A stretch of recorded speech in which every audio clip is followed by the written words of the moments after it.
So I want to ask you one last question, Alexis, and we've talked about kind of the negative media space, the negative space of marketing and stuff like that. Yeah. When people are so used to that, and it's even like the way people develop scripts of commercials to make you feel bad so that you end up buying from them. And then you see just like influential marketing from the negative perspective. And if you don't have this, you're not good, et cetera. What are your just general thoughts on that? And how do we get out of that kind of mindset of such negativity? Because it's everywhere. I know. I'm usually a very optimistic person, but for this one, I don't think we can necessarily get out of the situation. All it did was change. It went from television and magazines telling everybody that they needed to be thinner and lighter and more buff and whatever.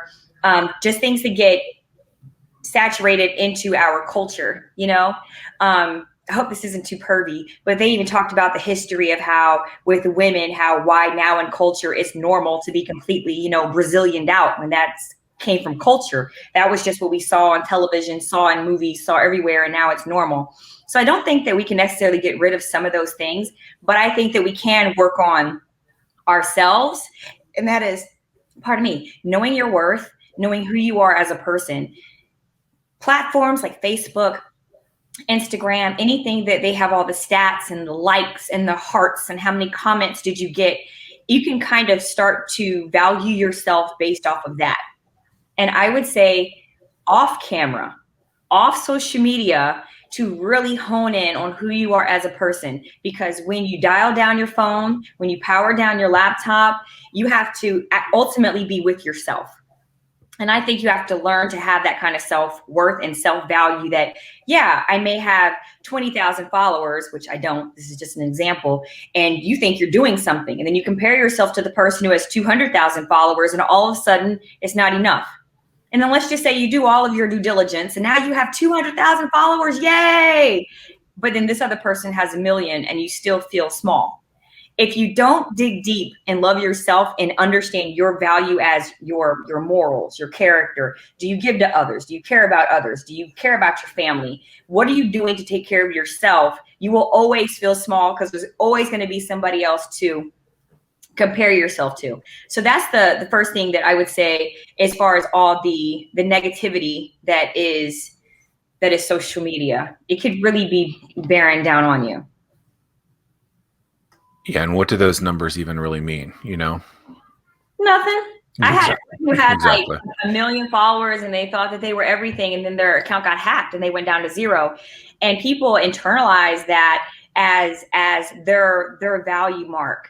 And I feel like it's very, very, sad. You have to remember who you are on the inside. And the last thing that I recommend for anyone, very specific, finding a good therapist.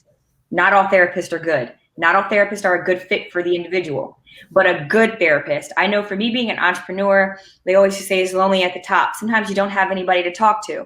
Sometimes you want to talk about your family business, but you don't want to tell your friends who are going to air it out.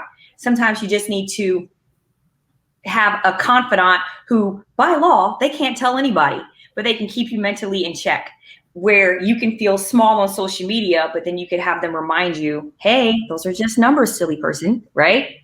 And social media can be very, very harsh.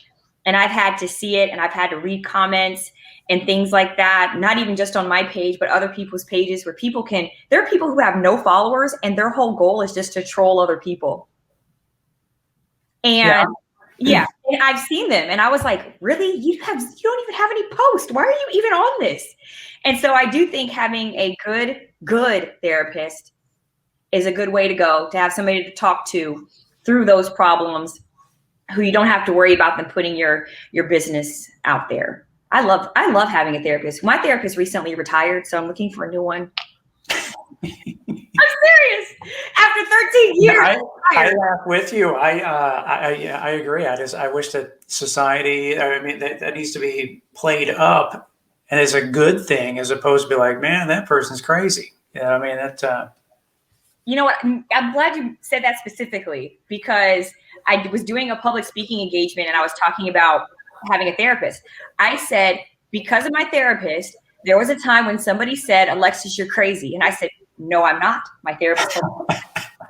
So you can't tell me I'm crazy because I've been diagnosed sane. I was like in your face. So yeah, but I am an advocate for that because too many people try to handle things on their own. And it is good to have somebody to talk to who they have a non-biased opinion. Your friends love you, your family loves you, and they're going to have a biased opinion. So having that non-biased opinion is really, really good. And if somebody can't get a therapist because of insurance purposes, even whatever, finding a group of like-minded people. So if you're an entrepreneur, join some entrepreneurial groups. If you're a fitness instructor, join some fitness instructor groups, because at least y'all will have like same common denominators, same issues you kind of talk through. And that's really a big thing. We've mentioned Chris Hill a few times on this show today, but I mean, that's the big thing. His following is huge because as a chef, that's a community where chefs can communicate and they understand one another and they can vent to one another and they know what the inside jokes are. And it's a neat community to watch from the outside. Yeah. You're stuck at your home office, socially distanced coffee shop, or your fancy all bricked out corner office, wondering why no one can see your business and sales are all over the place? Sounds like you need a pro. That's why I developed the Anomaly Academy. Insert clever copy here. Oh, I guess I was supposed to put something else there. Oops. You can grab access to the Anomaly Academy now at zackmillersays.com/Anomaly Academy.